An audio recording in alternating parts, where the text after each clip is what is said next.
व्यासपीठावरील सर्व मान्यवर उपस्थित बंधू आणि भगिनींनो, आज अमितला आशीर्वाद देण्यासाठी आपण सगळे आलेला आहात। मी सुरुवातीलाच माननीय बाळासाहेब थोरातांचे मनपूर्वक आभार मानते की आज मला माहिती आहे बाळासाहेबांची केवढी गडबड आहे, तरी बाळासाहेब आज अमित तुम्हाला आशीर्वाद देण्यासाठी इथे आलेला आहात। बाळासाहेब हे महाराष्ट्राचं अतिशय प्रेमाचं, जिव्हाळ्याचं, काँग्रेसच्या विचाराचं मोठं व्यक्तिमत्व आहे आणि मला विश्वास आहे की यावेळेस आपलं सरकार आल्यावर बाळासाहेब अतिशय महत्त्वाच्या पदावर बसणार आहेत अशी माझी मनापासून इच्छा आहे।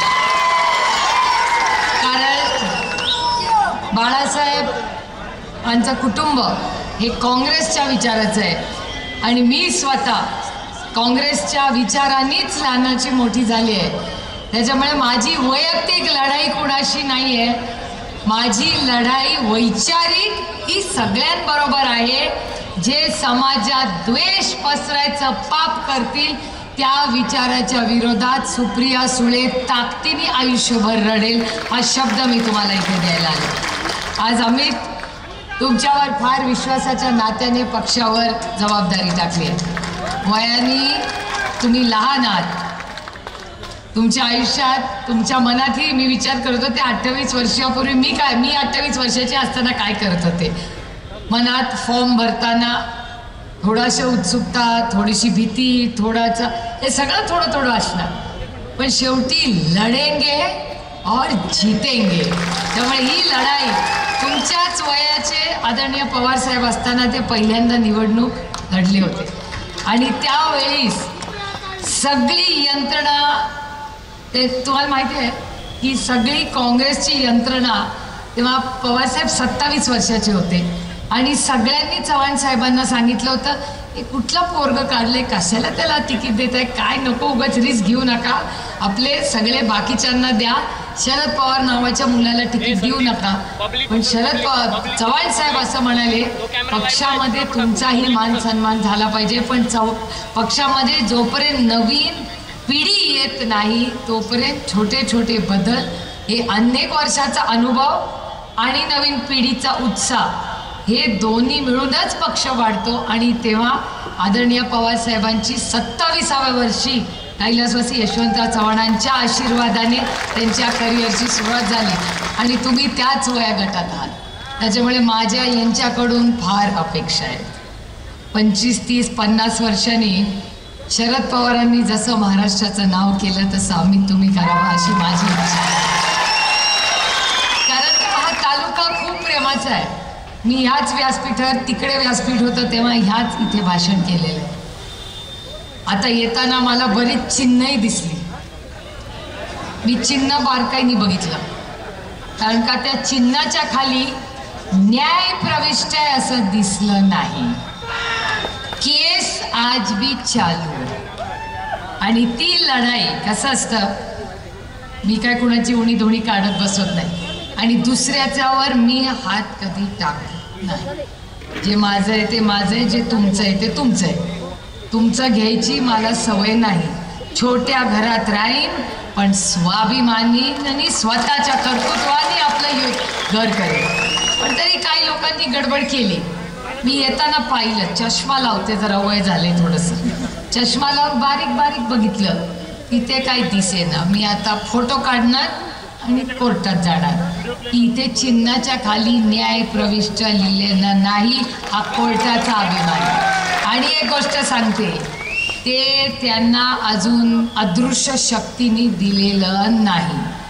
कोर्टात केस आजही चालू आहे, कारण का तो पक्ष हा आदरणीय पवार साहेबांनीच स्थापन केला आणि त्यांचाच आणि तुमच्यासारख्या असंख्य प्रेम करणाऱ्या काँग्रेसच्या विचाराच्या, आदरणीय पवार साहेबांच्या विचाराच्या सहकाऱ्यांचा आणि कार्यकर्त्यांचा तो पक्ष आहे। त्यांनी पक्ष नेला, अदृश्य शक्तीने ताकद दिली, पक्ष फोडला, चिन्ह फोडलं, घर फोडलं, काय केलं नाही त्यांनी सांगा। त्यांना वाटलं आम्ही घाबरू, त्यांना वाटलं नको नको म्हणू, त्यांना शरद पवारची ताकदच माहिती नाही। शरद पवार एकटा लढेल, मोडेल, पण कधीही दिल्लीच्या तख्तासमोर वाकणार नाही। आणि त्याच्यामुळे मला या सभेत हेच सांगायचंय, माझी लढाई त्यांच्याशी नाहीच आहे. अरे जो डरता है उससे क्या लढोगे, लढना है तो अपने ताकदवर से लढो. आता मी तुम्हाला उदाहरण द्यायचं, माझा बिचारा ड्रायव्हर आहे, त्याचा पगार मीच देते.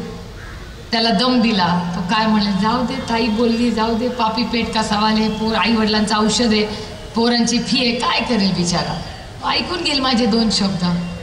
पण आपल्यापेक्षा जो वीक आहे त्याला बोलण्यात काय मतलब. अरे खरंच बहादर असाल ना तर आपल्यापेक्षा ताकदवर अशी लढायला शिका. त्याला त्याला मराठी बाणा म्हणतात. तुम्ही छत्रपतींचं नाव घेताना, शाहू फुलेंचं, आंबेडकरांचं नाव तर कुठल्या तोंडाने नाव घेता. हा देश अदृश्य शक्तीने चालणार नाही. हा देश डॉक्टर बाबासाहेब आंबेडकरांच्या संविधानाच्या ताकदीने हा देश चालणार आहे, कुणाच्या मनमर्जीने नाही चालणार. म्हणूनच 31 खासदार निवडून आले ना. काय होतं आपल्याकडे, अरे आम्ही, तुझ्याकडे तर सगळं आहे, माझ्याकडे तर बोलबाला होता, तुझ्याकडे चिन्ह आहे, माझ्याकडे चिन्हही नव्हतं. 1 वर्षापूर्वी, अजून मला तो दिवस आठवतो, आज 29 ऑक्टोबर आहे. 30 ऑक्टोबरला माझ्या मुलीचा वाढदिवस असतो. 30 ऑक्टोबरला माझ्या मुलीने विचारलं की ताई, आई माझा वाढदिवस आहे, तू कुठे असशील ना आमच्याबरोबर. मी तिला म्हणले, बघ, वडील आणि मित्रमैत्रिणींबरोबर वाढदिवस करायचा असेल तर मुंबईत राहायचं, आणि वाढदिवसाला आई हवी असेल तर तुझी आई लढण्यासाठी सुप्रीम कोर्टात चालली आहे, तू ठरव तुला काय करायचंय. मला अभिमान आहे माझ्या लेकीचा. माझी लेक माझ्याबरोबर सुप्रीम कोर्टात सकाळी 11 ते संध्याकाळी 5 उभी राहिली, पण वाढदिवस आम्ही साजरा केला नाही. ह्याला जबाबदारी म्हणतात तो इथेच. त्याच्यामुळे लेकींमध्ये तुमच्या फार ताकद आहे. हो, छोटंसं झालं तर आम्हाला रडायला येतं, पण जेव्हा आमच्यावर घात होतो ना तेव्हा तुमच्या लेकी तुम्हाला अभिमान वाटेल अशा वागतील. माझी जया वागली तशी. काय घाणेरडा आरोप माझ्या जयावर केला. जया जेवढी बाळासाहेबांची मुलगी आहे तेवढी आपल्या सगळ्यांची बहीण नाही, आपली लेक नाही, ती या महाराष्ट्राची लेक नाही. आणि आपल्या लेकीवर तुम्ही घात करता, ही तुमची संस्कृती. मला विचारा, मला आश्चर्य वाटतं, जे तुमच्या विरोधात ज्यांनी फॉर्म भरलाय, कुठल्या का पक्षाचे असे ना, एकाच्या तरी हिंमत झाली का म्हणायची की त्या भारतीय जनता पक्षाच्या नेत्याचा मी जाहीर निषेध करतो, माझ्या बहिणीबद्दल काय बोलले. झाला का कोणाची हिंमत. आज जयावर बोलतायत, उद्या तुमच्या सगळ्यांवर बोलते. अहो, आमचं घर फोडलं, पक्ष फोडला, सगळं फोडलं, आम्ही कोर्टात गेलो. लोक म्हणतात शहाण्यानी कोर्टाची पायरी चढली नाही. तुमची शाणी डायरेक्ट सुप्रीम कोर्टाचीच पायरी चढली. काय करणार, संघर्षाचा काळ होता. माझ्या 80 वर्षाच्या वडिलांना ह्याच अदृश्य शक्तीने 1 नाही 8 वेळा इलेक्शन कमिशन मध्ये 4 तास बसवून ठेवलं. तुम्हाला चाललं असतं. सुप्रीम कोर्टात आज लढाई आहे. आमची चूक काय, आमची एवढी चूक की आम्ही इमानदार आहोत, ही आमची चूक आहे. आमच्या मागे आईस नाही. आता नगरकर म्हणतील आईस म्हणजे काय. आईस म्हणजे बर्फ. ICE. आय म्हणजे इन्कम टॅक्स, सी म्हणजे CBI आणि ई म्हणजे ED. आमचं तसलं काय नाही, एकदम मोकळं राखलंय सगळं. म्हणजे आम्ही इमानदार, ते लढायचं, सुप्रीम कोर्टात जायचं, धावपळ करायची, आणि आईस सगळे आरामात बसलेत, काय प्रॉब्लेम नाही, अशी परिस्थिती या राज्याची. आणि मग माझ्या ध्यानात आलं, ही लढाई फक्त महाराष्ट्राच्या स्वाभिमानाची आहे. छोट्या घरात राहू, अर्धी भाकरी खाऊन राहू, पण कुणाला आम्ही मिंदे आयुष्यात राहणार नाही. हे आमचे संस्कार आहेत. आम्ही मराठी लेखी आहोत. ज्या पद्धतीने जया वागली, मला अभिमान आहे जयाचा. ती गप्प बसली, आरेला कार्य म्हणत बसली नाही. काय होती ती चूक तिची, की ती एक मुलगी आहे. हे महिलांच्या विरोधात हेच भारतीय जनता पक्षाचं आणि माझं लढाई. माझी लढाई ओरिजिनल भारतीय जनता पक्षाची नाही, नवीन आहे ना भारतीय जनता पक्षाची, हिंच्याशी माझी लढाई. अहो, वैचारिक लढाईला ठीक आहे, एका सशक्त लोकशाहीमध्ये विरोधक असलाच पाहिजे, पण तो दिलदार आणि सुसंस्कृत असला पाहिजे. चव्हाण साहेबांच्या बद्दल ही सगळी नावं घेतात, त्यांच्या विरोधातली पण नावं घेतात, जी घाबरतात ती पण घेतात. पण चव्हाण साहेबांचं नाव घ्यायचा त्यांना अधिकार नाही, कारण का चव्हाण साहेब दिल्लीच्या समोर कधी झुकलेले नाही. त्यांनी राजकारणात कमी जास्त सहन केलं असेल. आणि मी तुम्हाला एक सांगते, आरेला म्हणायला ताकद मला बळ. मी आरेला कार्य म्हणणारी मुलगी नाही. कारण का माझ्यावर संस्कार झालेले आहेत. मी अनेक वेळा इच्छा असूनही उत्तर देत नाही, कारण का गप्प बसून सहन करायला जास्त ताकद लागते. अहो खरं सगळेच बोलतात, रोज सगळे म्हणतात ताकद हे ते, असं काही नसतं. आम्ही कशासाठी राजकारणात आलो? काय घरातली उणी काढायला नाही आलो आम्ही राजकारणात. तुमच्या आयुष्यात एक चांगला बदल घडवण्यासाठी आम्ही राजकारणात आलो. माझी इच्छा आहे तुमच्या दुधाला चांगला भाव मिळावा. मला अभिमान आहे. अमितनी जेव्हा मला सांगितलं की ताई आपण निवडून आल्यावर, मला आता गाडीत सांगत होता, आपल्या सगळ्या मतदारसंघात सगळ्या महिलांच्या हातातून आपण चांगलं दुधाचं मोठं काम इथे उभं करायचं आहे. आणि ते जे काय बघा गंमत बघा, मी महिलांबद्दल बोलते, पुरुष जास्त साथ देत आहेत. पुरुष टाळ्या वाजवत आहेत, म्हणजे महिलांच्या बरोबरीने साथ द्यायची हे संस्कार आपल्यावर आहेत. आणि मग बघा तुम्ही महिलांना अधिकार द्यायला तयार आहात आणि ती काय करतायत, जी आज भारतीय जनता पक्षाबरोबर ताकदीने उभी आहे, त्यातल्या जयाबद्दल बोलल्यावर एकानेही तोंड उघडलं नाही. ही माझी लढाई आहे. सामूहिक बलात्कार होतात, बदलापूरला होतात, माझ्या मतदारसंघात होतात, एकच शब्द काढला एकाने. तुमच्या कांद्याला भाव मिळालाय. या संपूर्ण महाराष्ट्राच्या मागच्या लोकसभेमध्ये सगळ्यात जास्त कांद्यावर कोण बदला असेल तर सुप्रिया सुळे आणि राष्ट्रवादी काँग्रेस पक्ष. ही कोणी बोलली? तो एक शब्द कोणी काढला नाही कांद्यावर. सोयाबीनच्या भावाबद्दल कोणी बोललं? दूध, सोयाबीन, कपास, कोण काय बोललं नाही. मिळालं तुम्हाला पैसे? इथे 25-26 रुपये देतात, पुण्याला 75 लिटर दूध आहे. मधले पैसे जातात कुठे? आमच्या रोहितने आमच्याकडे एक शब्द काढलाय, तुमच्यापर्यंत पोचला का नाही माहिती नाही. मलिदा गँग. मी जरा आत्या पडते, त्याच्यामुळे जरा वयामानाने सगळंच पोरं बोलतात तसं बोलता येत नाही. पण हे खरं आहे की मलिदा गँग मोडून काढायची महाराष्ट्रात वेळ. अहो माझ्या मतदारसंघात एवढा मोठा रस्ता केलाय, 18,000 कोटी रुपयाचा रस्ता झाला. म्हटलं वा. यावेळेस पत्र आलं की जरा महागाई वाढली आहे, 20,000 कोटी रुपयांनी रस्ता. नाही चकित झाले. अहो 18,000 कोटी रुपयाचा रस्ता, एवढी महागाई झाली, 20,000 कोटी म्हणजे डबल भाव. कुठे चालले पैसे? मी सांगितलं माझ्या मतदारसंघात हा रस्ता होणार, पण ही ऑर्डर आपली सत्ता आल्यावर कॅन्सल होणार. हे 20,000 कोटी रुपये वाढवलेले आहेत ना, ते कुणाच्या घरात आणि खिशात आणि खोक्यांमध्ये नाही जाणार. हे सर्वसामान्य माणसाची, कष्ट करणाऱ्या स्वाभिमानी शेतकऱ्याच्या सरसकट कर्जमाफीमध्ये हे पैसे जाणार. हे कुणाच्या घरी जाणार नाहीत पैसे. आणि अभिमानाने मी सांगू शकते, कुठलेही आरोप सुप्रिया सुळेवर करू शकतात, पण सुप्रिया सुळे की सबसे बड़ी ताकत मेरी ईमानदारी है. हे मी कुणाच्याही डंके की चोट पे म्हणू शकते. कुणाला मेहंदी नाही. मी आपल्याकडे खोके बोके भानगड चालत नाही. आपल्या गरजाच कमी आहेत. काय लागतं मला सांगा हो. मी रामकृष्ण हरिवाली. खाली हात आते और खाली हात जाएंगे. कशासाठी हा सगळं चाललंय? ही लढाई ही कुठल्या व्यक्ती, आणि महाराष्ट्रात तर माझी कुणाची लढाईच नाही, कारण का आमच्या सगळ्यांचं विरोधकांचं सगळं दिल्लीवरनं चालतं. तिकीट काढायला सगळे दिल्लीला, ओके म्हणलं दिल्लीला, त्यांच्या पक्षाची तिकीटं पण दिल्लीच ठरवते. त्याच्यामुळे इथे कशाला लढायचं कोणाशी? लढेंगे तर आपली ताकदवर से लढेंगे. त्यामुळे आपली लढाई आम्ही तिथे कोणाशी नाही, आपली दिल्लीत लढायचं. आणि खूप मजा येते हो, कारण एवढ्या सगळ्या ताकदवर लोकांना जेव्हा मी छत्रपती शिवाजी महाराजांचं नाव घेते आणि शाहू फुले आंबेडकरांचं नाव घेते, तेव्हा मला अभिमान वाटतो की माझ्या आईवडिलांनी जे संस्कार माझ्यावर केले, जे शिक्षण मला दिलं, त्या शिक्षणाचा उपयोग आज महाराष्ट्राच्या मायबाप जनतेची सेवा करण्यासाठी. हा मुलगा का आला राजकारणात? तर तुमच्या आयुष्यात एक चांगला बदल घडवण्यासाठी तो आला. आणि ही नवीन संस्कृती, नवीन लिडरशिप, नवीन नेतृत्व आलंच पाहिजे. पण ते कसलं आलं पाहिजे?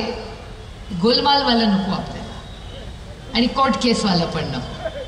अरे लढणं आहे तर आपल्या लोकांसाठी, जो लोकांचा होऊ शकतो. एवढा डरपोक आहे वो अपना कैसे होगा यार. उद्या आणि काहीतरी केसेस बेसिस अदृश्य शक्तीने सुरू केलं की झालं परत अजून कल्याण. त्याच्यामुळे लक्षात ठेवा, माझं तर म्हणणं आहे की छोटं घर असलं तरी चालेल, पण माणूस जागेवर राहायला पाहिजे, लढला पाहिजे. मी माझे वडील म्हणून नाही, पण मला अजून आठवत आहे, सगळ्या प्रेसवाल्यांनी सगळा पक्ष निघून गेला होता, तेव्हा त्यांना विचारलं होतं की तुमच्या पक्षाचा विश्वासार्हता चेहरा कोण? त्यांनी हात वरती केला आणि सांगितलं शरद पवार. त्याच्यामुळे ताकद आहे ती. एक लक्षात ठेवा कि सत्य परेशान हो सकता है लेकिन पराजित नहीं हो सकता. त्याच्यामुळे तुमच्या विरोधात सगळं वापरलं जाईल.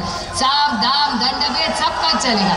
माझं तर म्हणणं आहे सगळ्यांनी सगळं घ्यावं. काय करायचं तुम्हाला माहिती आहे मी काय म्हणते. मी प्रचाराला परत येईनच तेव्हा बोलीनच हे सगळं. ज्यांच्याकडे जास्त आहे त्यांच्याकडून घ्यायला काही कमीपणा नाही आपल्याला. बरोबर आहे की नाही. नाहीतरी त्यांचं कुठले आपण टॅक्स भरतो तिथूनच तर जातं. त्याच्यामुळे हे सगळं जे गलिच्छ महाराष्ट्राचं राजकारण आहे हे राजकारण आपल्याला बदलायचं आहे आणि ह्याच्यासाठी मी तुम्हाला मत मागायला आले. आणि मी अभिमानाने मत मागू शकते कारण का मला माहिती आहे की मी जे मत मागते तुमचं पवित्र मत हे या संपूर्ण भागाच्या विकासासाठी जाणार आहे. महाराष्ट्राच्या विकासासाठी जाणार. आणि प्रत्येक आई आणि वडील इथे बसलेत. काय तुम्हाला हवंय हो? माझ्या पोरांनी शिकावं पोरींनी शिकावं आणि स्वतःच्या कर्तृत्वाने स्वतःच्या पायावर उभं राहून डॉक्टर इंजिनियर काहीतरी व्हावं. मी तुम्हाला शब्द देते आपलं सरकार आल्यावर चांगल्या मोठ्या इन्व्हेस्टमेंट्स मोठ्या कंपन्या ज्या ह्यांनी दुसऱ्या राज्यात घालवल्या खेचून परत आणू आणि महाराष्ट्राच्या स्वाभिमानी मुलांना नोकऱ्या देऊ. या सगळ्या MIDCची सुरुवात कोणी केली? कैलासवासी यशवंतराव चव्हाणांनी त्याची सुरुवात केली. त्यानंतर वसंतदादांनी केली. नंतर आदरणीय पवारसाहेब मुख्यमंत्री झाले त्यांनी केली. विलासराव देशमुखांनी केली. त्याच्यात खूप मोठं योगदान थोरात कुटुंबाचे आणि बरेच कुटुंबाचे योगदान आहे त्याच्यात. काय कोण एकटा सगळं करत नाही. सगळ्यांची टीम वर्क असते त्यांनी करतात.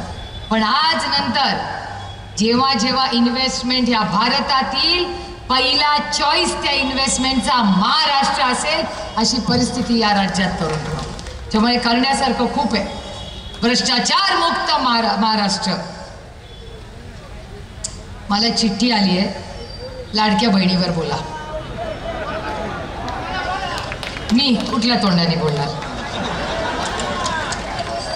एक आहे की बहिणी लाडक्या कधी झाल्या? लोकसभेनंतर. लोकसभेच्या आधी कोणी भडक्या बहिणी लाडक्या नव्हता. मला विचारा ना. त्याचा सगळ्यात चांगला अनुभव मला आहे. बरोबर आहे. सुरुवात तर माझ्यापासून झाली. पण एक तुमची परवानगी घेऊन बोलू का? तुम्ही वाईट वाटून घेऊ नका. लाडक्या बहिणीची जी योजना आहे ना त्याचं थोडंसं क्रेडिट थोडंसं आमच्या बारामतीकरांना द्या ना.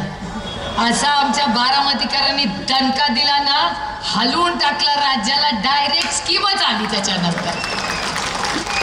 त्याच्यात तुमचा पण आहे वाटा असं नाही. सबका आहे. जे 31 खासदार निवडून आले ना महाविकास आघाडीचे त्या सगळ्या 31 मतदारसंघांचा जाहीर आपण आभार मानले पाहिजेत. जो दणका दिला ना की डायरेक्ट बहिणी लाडक्याच झाल्या. पण एक दुर्दैव आहे या बहिणींच्या स्कीमचं.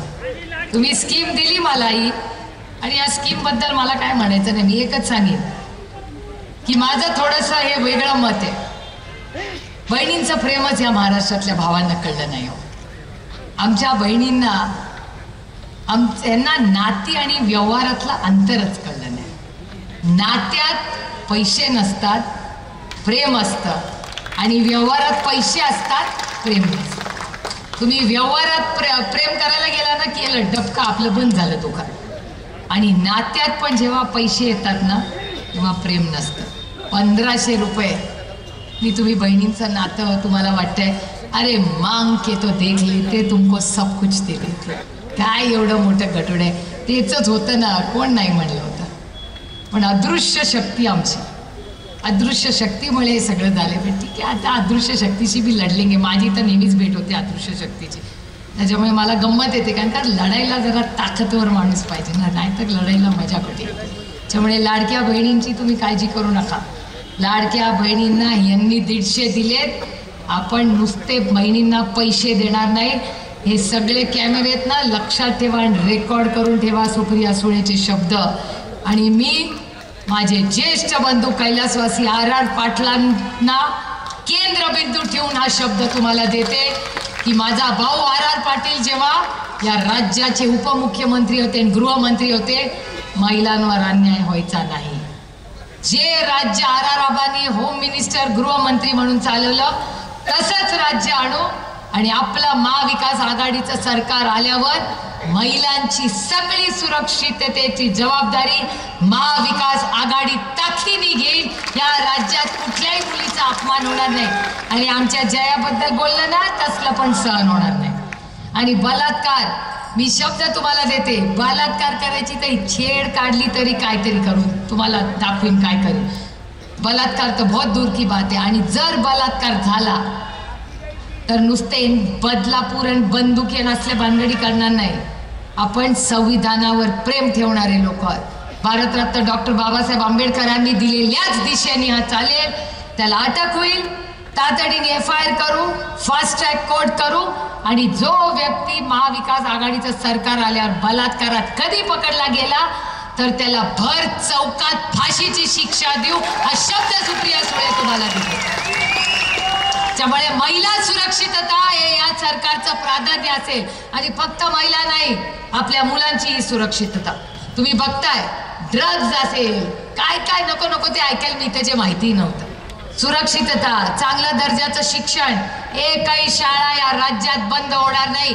एक मूल असलं तरी चालेल पण शाळा त्याला अधिकारानेच मिळेल आणि तिथे शिक्षकही असेल.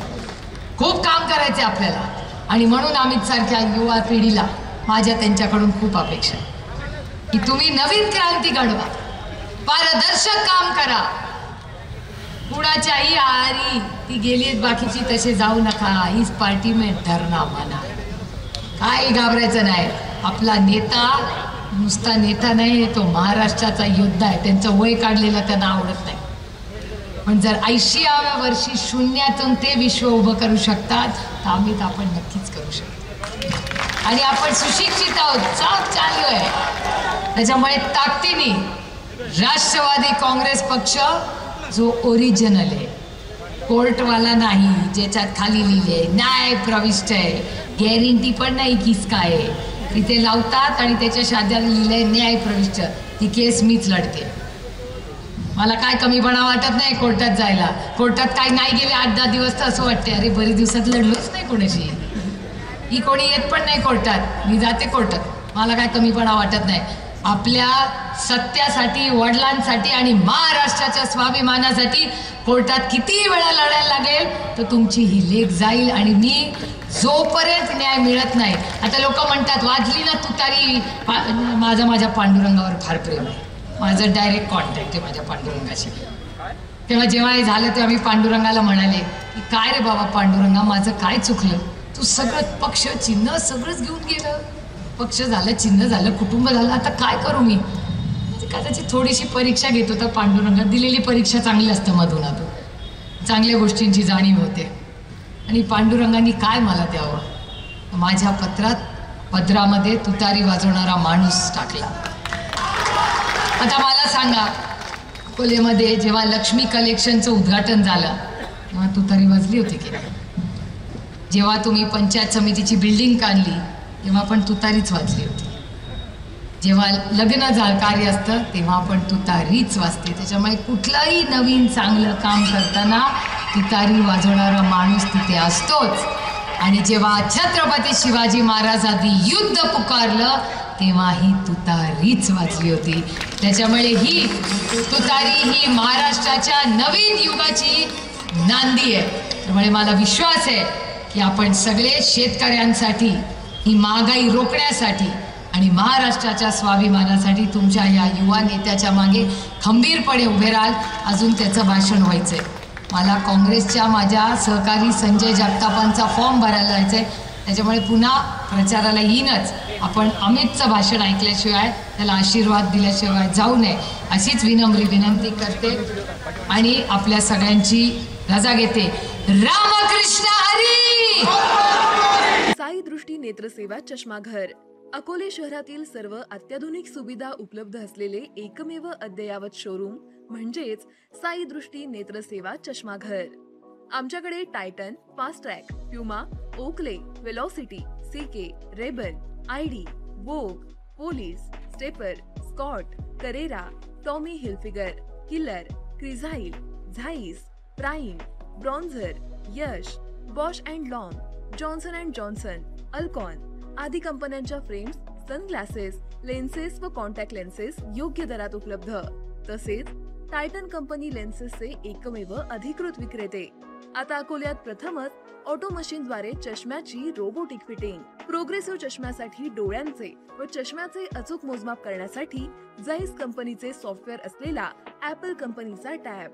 तज्ञ ऑप्टोमेट्रिस्ट कडून कॉम्प्युटरद्वारे डोळ्यांची मोफत तपासणी, डोळ्यांची मायक्रोस्कोपिक तपासणी, काच बिंदूचे अचूक निदान करण्यासाठी डिजिटल टोनोपेनद्वारे डोळ्यांचे इंट्राऑक्युलर प्रेशर मोजणे, पॅकीमीटरद्वारे बुबुळाची जाडी मोजणे, कॉन्टॅक्ट लेन्सेसच्या अचूकतेसाठी कॅरेटोमीटरद्वारे बुबुळाचं मोजमाप करणे आदी अत्याधुनिक सुविधा उपलब्ध असलेले अकोले शहरातील एकमेव चष्माघर. आपल्या अनमोल डोळ्यांच्या समस्येसाठी बिर्ला आय हॉस्पिटल नाशिक यांच्या माध्यमातून तज्ञ डॉक्टर दर गुरुवारी सकाळी 10:30 ते 3:30 पर्यंत साई दृष्टी नेत्रसेवा चष्माघर इथे उपलब्ध राहतील. आमचा पत्ता साई दृष्टी नेत्रसेवा चष्माघर, अकोले बस स्थानकाच्या मागील बाजूस, जय महाराष्ट्र हॉटेलच्या पाठीमागे, अकोले, तालुका अकोले, जिल्हा अहमदनगर. संपर्क 91 36 52 93 93.